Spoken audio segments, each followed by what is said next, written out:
નમસ્કાર દર્શક મિત્રો, ધ લોકસત્તા શોમાં આપનું સ્વાગત છે। બાબા વેંગાએ કરેલી ભવિષ્યવાણીઓને લઈને વિશ્વભરમાં ચર્ચા થતી હોય છે। તેમની એવી ઘણી ભવિષ્યવાણીઓ છે કે જે ભવિષ્યવાણીઓ સાચી સાબિત થયેલી છે। 2001માં અમેરિકામાં જે વર્લ્ડ ટ્રેડ સેન્ટર પર હુમલો થયો હતો તેની પણ બાબા વેંગા દ્વારા ભવિષ્યવાણી કરાઈ હતી।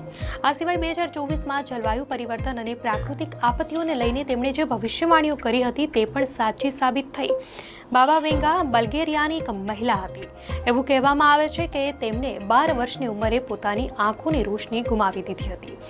તેમ છતાં તેમની પાસે ભવિષ્યની ઘટનાઓની અપેક્ષા રાખવાની ક્ષમતા હતી। બાબા વેંગાના સમર્થકોના જણાવ્યા અનુસાર તેમણે અમેરિકામાં 9/11ના હુમલા, ISISનો ઉદય સહિતની ઘણી આગાહીઓ પણ કરી હતી જે સાચી સાબિત થઈ હતી।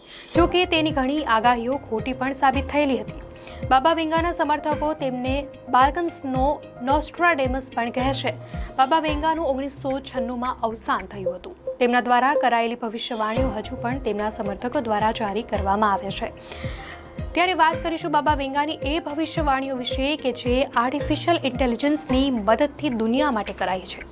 આર્ટિફિશિયલ ઇન્ટેલિજન્સની મદદથી કરવામાં આવેલી ભવિષ્યવાણીમાં જણાવવામાં આવ્યું છે કે 2025નું વર્ષ અમેરિકા અને પ્રેસિડેન્ટ ડોનાલ્ડ ટ્રમ્પ માટે સારું નથી રહેવાનું। બાબા વેંગાના મતે આ વર્ષે માનવ ટેલિપેથીની દિશામાં ઝડપથી કામ કરાશે।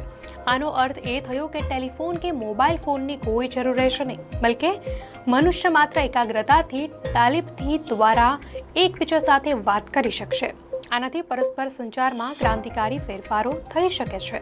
આ વર્ષ માટે બાબા વેંગાની બીજી આગાહી વધુ આશ્ચર્યજનક છે। તેમના મતે આ વર્ષે અન્ય ગ્રહો પર રહેતા એલિયન્સ મનુષ્યનો સંપર્ક કરવાનો પ્રયાસ કરશે। બાબા વેંગા પહેલા ફ્રેન્ચ પૈગંબર નોસ્ટ્રાડેમસે પણ આવી જ ભવિષ્યવાણી કરી હતી। નોસ્ટ્રાડેમસ અનુસાર વર્ષ 2025માં એવો સમય આવશે કે જ્યારે અન્ય ગ્રહોના જીવો પૃથ્વી પર રહેતા મનુષ્યો સાથે સંપર્ક સ્થાપિત કરશે। જો કે એલિયન્સ અમારો સંપર્ક કેવી રીતે કરશે? શું તેઓ સંદેશા વ્યવહારના ઉપકરણો દ્વારા સંદેશા મોકલશે અથવા ટેલિપેથી દ્વારા વાતચીત કરશે? ભવિષ્યવાણીમાં આ વિશે કંઈ કહેવામાં આવ્યું નથી। માનવ અને પૃથ્વી પર તેની શું અસર થશે તે પણ જણાવવામાં નથી આવ્યું, પરંતુ એ વાત સાચી છે કે વિશ્વભરના વૈજ્ઞાનિકો લાંબા સમયથી અન્ય ગ્રહો પર જીવનની શોધ કરી રહ્યા છે। બાબા વેંગાએ 2025માં યુરોપમાં મોટા સંઘર્ષની શક્યતા પણ વ્યક્ત કરી છે।